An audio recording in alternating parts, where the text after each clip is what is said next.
Well, in today's video I'm going to talk you through adding an Instagram account. So if you found value in this video, please like and subscribe at the end. So let's get started. So on your phone, if you type in Instagram at the top search, open it up, go to your profile down in the bottom right hand corner. Go to three lines at the top.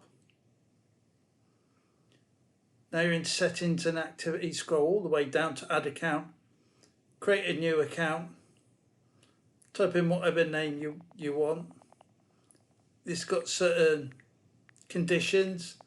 It's got to be up to 30 characters long.